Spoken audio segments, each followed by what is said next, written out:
Because he was not going to be here, but one thing, Lord, anointing is in the house this afternoon. Hallelujah. Hallelujah. We're going to give the Lord a mighty, mighty hand of praise. Hallelujah.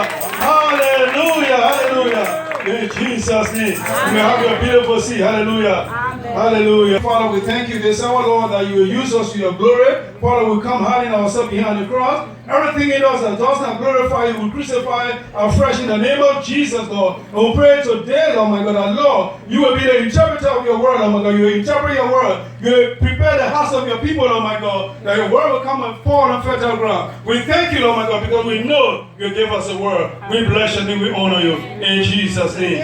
In Jesus' name. Are you excited? You better be excited because there's a word for you today. Hallelujah. Hallelujah. In Jesus' name. I want to thank God for the minister on the team today. Don't settle for the remnant. Amen? Amen. The word remnant is defined by Webster New World Dictionary as the remaining part of something. Amen? Amen. Just the remaining part, the leftover part of something. Anything, the remaining part of it. Don't settle for it. Hallelujah. Amen. Hallelujah. Because you know what? Our God said He has a plan for us. Yeah. He said, I have a plan. And that plan is not of evil, but it's of good to take you to an expected end. Amen. If God is taking you to an expected end, you can settle for the remnant. Hallelujah. Amen. The remnant is the leftover. It's for the people that are passing by. But God said He has a plan for us. Amen. Hallelujah. Amen. Hallelujah. Thank you. Give your neighbor how far. See, I'm not settling for the remnant.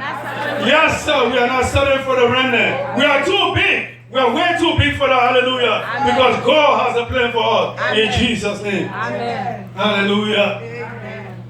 We tell you Genesis 27. Genesis 27, 37. It says, And Isaac answered and said unto Esau, Behold, I have made him thy Lord, and all his brethren have I given to him for servants, and with corn and wine have I sustained him. And what shall I do now unto thee, my son? The next one.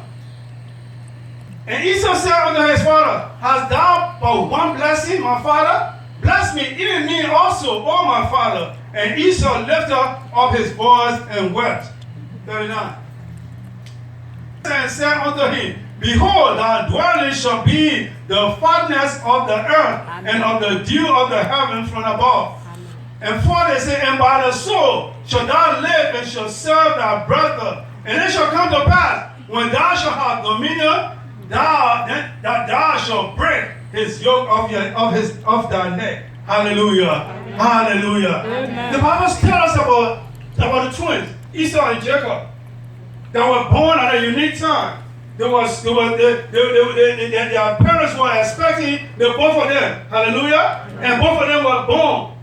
But there were two distinct things about the twins that were born. One of them knew the importance of what God had for him. And the other one did not reverence what God had for him. He took it lightly. Amen. I don't know today what God has for you. But church, I want to encourage you. I want to come out and let you know, whatever God has for you, you have to be able to esteem it. You have to be able to know the importance of it. Hallelujah. Amen. Hallelujah. Amen. What God has for you, you got to know the value of it. Amen. You can't just take it and just drop it down and just treat it any kind of way. Because God said in His word, He has a plan for you. And our plan is to take you to an expected end. Amen. If God is taking you to an expected end, you got to be able to esteem it and say, yes, God is taking me somewhere. Hallelujah. Amen. Hallelujah. Amen. Church, I want to let you know, the only way you get somewhere is when you want to get there. Amen. If you are here, you don't want to get somewhere, you will stay here all day, you'll not get there. But if you have it in your back of your mind that I want to get there, I want to achieve, I want to go to this place, guess what? You are working towards it. Just I want to let you know, I grew up in the slum. I grew up in the poorest place. I want to let you know, when I say poor, poverty was my neighbor. Poverty was all around me. I want to thank God for my parents. They did what they were able to do for me to be what I am. But guess what? While I was in poverty, my mind was somewhere. I knew that was not my place. I knew that was not what God had for me. I knew that was not my destiny. I said, I know God has something for me. I'm going to work towards it. Hallelujah. Hallelujah. Amen. Amen. Amen. And one thing I want to let you know, church, don't ever be out of favor with God. Always be in favor with God. Hallelujah. Amen. Hallelujah. Amen. You know, I can tell my wife, I say, she can say, oh, you might can do that. I say, listen, I said, God have the kind of favor that God have upon me. I've not seen it yet. Because where people go to get dinner, when I go there, guess what? God makes way. Hallelujah. Because He has a plan for me. Amen. Hallelujah. Amen. Let's go to the next 6. It says 26, 29, and Jacob saw partridge, and Esau came from the field, and he was faint. 30. And Esau said to Jacob, feed me, I pray thee, without seeing rare partridge, for I am faint. Therefore was his name called Edom. 31. And Jacob said, sell me this day thy birthright. And Esau said, behold, I am at the point to die, and what profit shall this birthright do to me? Hallelujah. Just want to let you know, this man has his destiny in his hands. This man had everything that God wanted him to be prosperous. God took it and gave it to him in his hand. He had it in his hand. He was working with it, but he did not esteem it. He did not realize that his destiny was in his hand because God had already blessed him. God blessed him and took his destiny and put it in his hand. But Esau did not esteem his destiny. He did not knew the importance of it. But there was someone out there that knew the importance of the birthright that he had. There was someone out there that was wishing to have what he had. Let me tell you something today, church. Many times we sit down and we say, oh, you know what, all is lost. I think it was better for me to do this. But I want to let you know, sit down, take a retrospect, and see what God has placed in your hand. And see what God has laid before you. Hallelujah. He could not see what was in his hand. He could not value the important thing that God had placed in his hand. So the Bible says that one day he came from in the field. He was so hungry. And he saw his brother. His brother had a pot of pottage before him. He said, oh, give me some of that, let me eat. Well, guess what? His brother said, you know what? I want you to sell me your birthright. I want you to give me the God-given blessing that God has given you. Because since you have not realized the importance of it, since you are playing with it, I want you to give it to me. Look at what he said. Look at what he said to himself. What is the importance of that birthright? Can you imagine that? God blessing is upon you. And then you sit and say, well, what is the importance of this blessing? He said, oh, but Jacob, you know what? We can trade it. We can trade it because I don't even see the importance of this thing. But I pray to them, may God help us that our spiritual eyes will open and see where the God is carrying us. May our spiritual eyes open and know that God has something for us. Amen. Hallelujah. Amen. He said, no, I don't see the importance of this thing that we call birthright. He said, but I'm going to trade it with you. But I want to let you know, Jacob knew the importance of it. Jacob knew that in that birthright stood everything that he wanted. Hallelujah. The church, I want to let you know, the word of God has everything that you need. God has placed everything that you need in the word of God. In Joshua 1, he said, this book of the law shall not depart from your mouth, but you should meditate upon it day and night, and observe to do all that is written therein. Then you will make your way prosper, because I have given you, I have put it in your hand. Hallelujah. Amen. Hallelujah. Amen.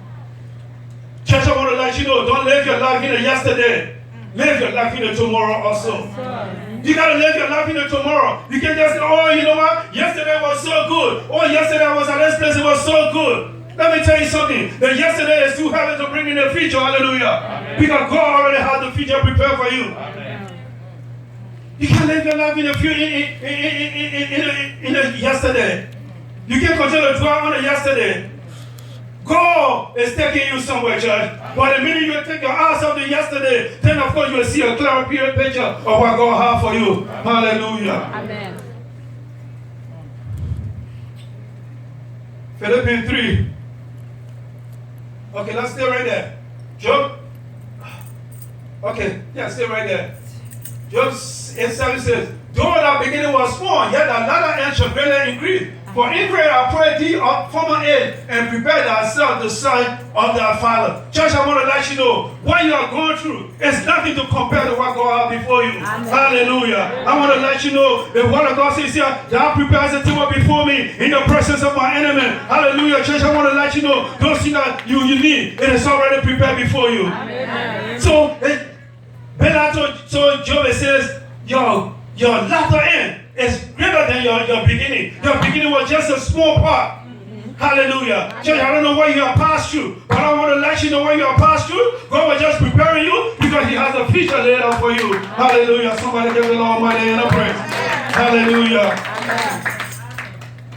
I want to let you know, It is time to quit listening to what people say and listen to what God says about you. Amen. Hallelujah. Amen. Many times we spend time listening to what people say about, oh, this man, he's this. Oh, you're not amount to nothing. But I want to let you know, I silence them. Every voice that comes, I silence them and listen to what God says about me. Hallelujah. Amen.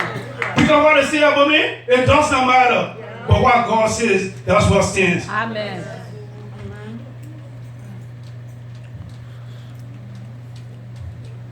Proverbs says now,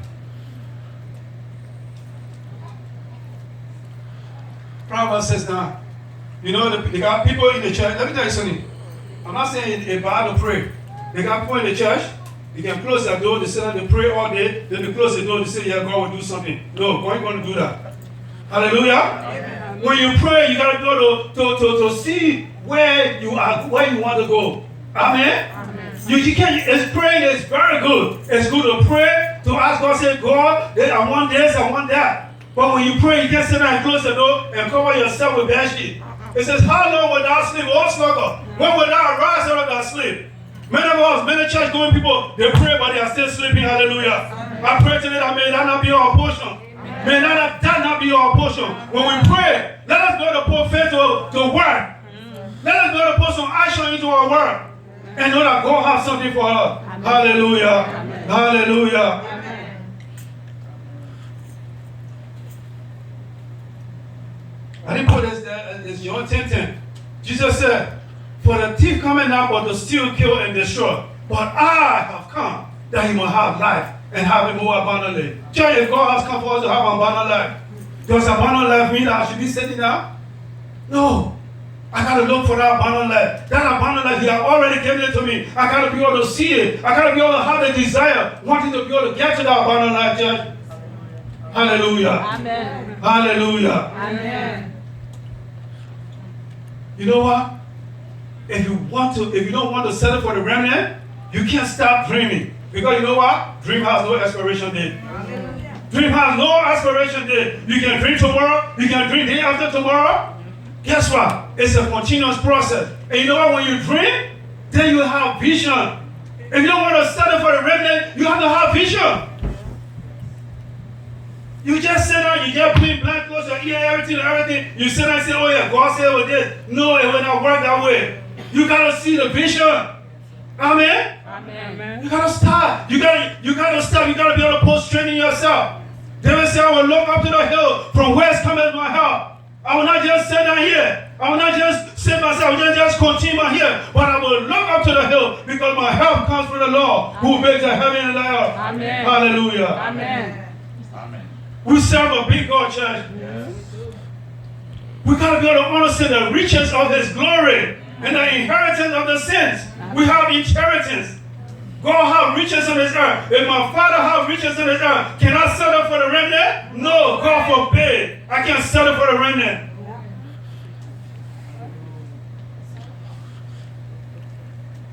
Look in Genesis. Look, I want to go back in Genesis 37:4 again. Look what Isaac told Esau. It says, by your soul, you shall live, and you shall serve your brother. It says, but when you grow restless, you shall break his neck, you shall break his yoke off your neck. You know, many of us got poverty around our neck, we're hanging there, we're walking with it. You gotta be able to get angry within you and break it up. And break every sign of poverty off you. Hallelujah. Every sign of stagnancy, you gotta be able to break it up on you. Hallelujah. In the mighty name of Jesus. Don't see that hold you captive. They are holding you. You gotta be able to get angry within yourself and break it up on you. Amen. He said, you know what? You will continue to go around. The only way you'll succeed is when you are getting tired of it and break his yoke off your neck. May God break every yoke of poverty around our neck in the mighty name of Jesus. Everywhere there's stagnancy, I decree and declare today, may the blood of God break it in the mighty name of Jesus. Hallelujah. Amen. Amen. You got to break it up for you, church. Amen. Amen. They got people that sit in poverty. They sit in sin, they become complacent. They just sit on their beggar. They just sit there. They don't want to do anything. And say, oh yeah, go agree. What time? Go already agree. Hallelujah. Amen. Hallelujah. Amen. We got to be able to esteem what God has given us. The Bible says one day while Jacob was going to meet Esau, Jacob told his wife and his son, he said, y'all go way ahead. Y'all go, I want to spend time here. I want to stay behind. Let me stay behind a little bit. And the Bible says at the midnight hour, there came an angel that began to wrestle with Jacob. They began to wrestle with Jacob. Jacob said, guess what? I'm not going to let you go until you bless me. I'm not going to let you know. I'm not going to let you go until you change my situation. Amen. I'm not going to let you go. I'm not just going to sit down here and become complacent. Hallelujah. But I want to hold you. I want to hold fast to you, Judge. Let me tell you something. Some of us, we know nothing. The only thing we know is God and work. People say I can work too much. That's the only two things I know. So God and work. Amen. You gotta know that's where my success is. Amen. Hallelujah. Amen. Hallelujah. Amen. May God help us today. Yes. So that we be able to esteem and know the things that God has given us. Amen. And have vision for where God is carrying us. The Bible says without vision the people perish. People come to church, they sit down, they go home, they sit down. Then they kind of say, oh, but in church here, I in the church, God not blessing me. What? Hallelujah. Amen. Hallelujah. Amen. God has already released a blessing upon you. We have anointing in this house. Hallelujah. Anointing is in this house.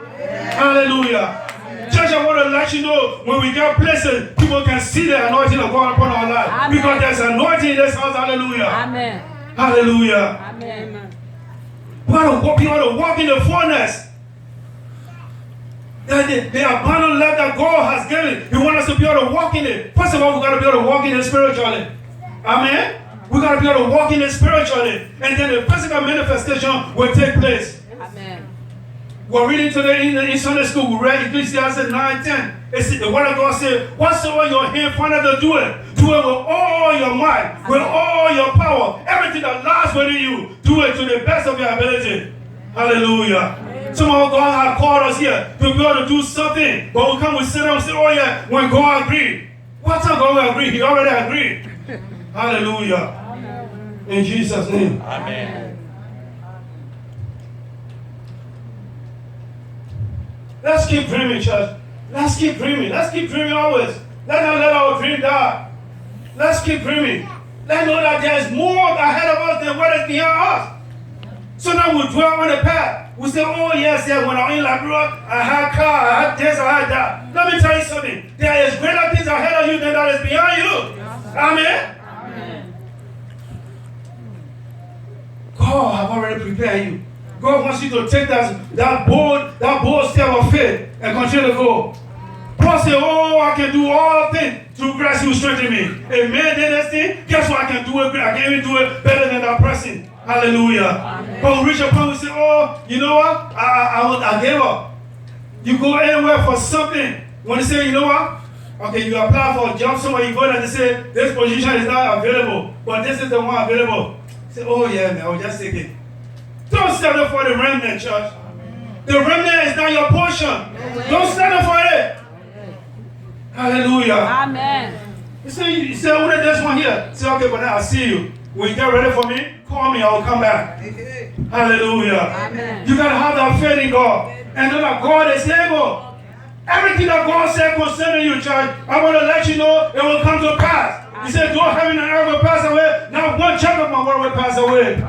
I decree today, those things that God said concerning you, may it come to pass in the name of Jesus.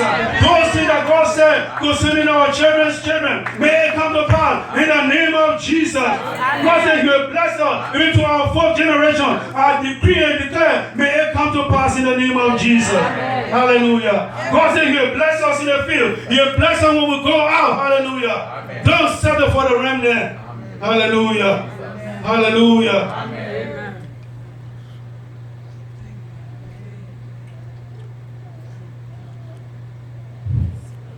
Hallelujah. Amen. We want to thank God. Paul was in the Sanhedrin council. Paul was not just somebody regular, somebody in the Sanhedrin council. This was somebody that was there that was well known. But guess what? When God called him, the Paul said that grandma and said, oh, well, listen, I was back there. I was this and I was that. No, Paul did not grumble for that. Because he knew there was something ahead of him. He knew there was something greater ahead of him. He knew there was a prize that was ahead of him. He said, I will press on towards the high calling Because I know there is something, there is a crown that is awaiting me. Amen. Church, if you settle for the minimum, you will not receive that crown that God has for you. Amen. Because you just settle for anything. In the name of Jesus, hallelujah. Hallelujah. We want to thank God this afternoon. Because our God is faithful. He is faithful. He is faithful. Let's reach to the point we get angry within ourselves and say, no, this cannot be my condition. I will not continue to remain here. He said, I will rise. You see the prodigal son, the Bible said the prodigal son took everything that he had, his share of what the father gave him, and he took it and he went. And he joined himself with another person of that country. He was there, he was working, he was feeding pigs. He was out here, but then he found out he was at his lowest point of his life. He was feeding pigs, he was eating what the pigs ate. But the Bible says he came to himself. He was not crazy, but you know what? Sometimes sin made us to be able to not see what God has for us. He sat there, not even knowing. He said even the servant in his father's house ate more than what he ate. But he could not even see it. His spiritual eyes were closed. Hallelujah. May God open our eyes today. May our spiritual eyes be open today to see the place for God in our lives. He said even before we were born, he knew us. He informed us. He sent us out. Can you imagine if God knew us? If God prepared us? He's not taking us anywhere, but he is taking us somewhere. Amen. The minute that prodigal son was able to come to himself, he said when he came to his senses, he said, guess what? I'm going back home. Amen. It is about time that we begin to go back home. When we are filled, we need to go back to God and say, God, yes, we have come back so that we can be able to begin all over again. Amen. Amen. Amen. So now we feel we continue to go in our failure, we continue to go, but we need to be able to sit down and take a retrospect and say, you know what? I'm going back to God so that he can take me along the plan. So now we are going, we drift off the plan. But guess what? We got to be able to stay on the plan. If we drift off the plan, we just got to be able to call to God and say, God, have mercy and bring me back to that place where you intended me to be. Amen. Hallelujah. Amen. Hallelujah. When we think all is lost, I want to let you know all is not lost. He is sitting and waiting for us. All is not lost. We can't settle just for anything. We are too big for anything. We are the children of the King. He said, but we are peculiar. We are a royal priesthood. When you are royalty, you don't just settle for nothing. You see, how you call it? Oh my goodness. The royal family, they don't just settle for anything. By the time their children are born, they begin to teach them royalty. You think we'll leave that royalty and come down to the lowest point? No. That is how we are. But many times we leave our royalty and we come down.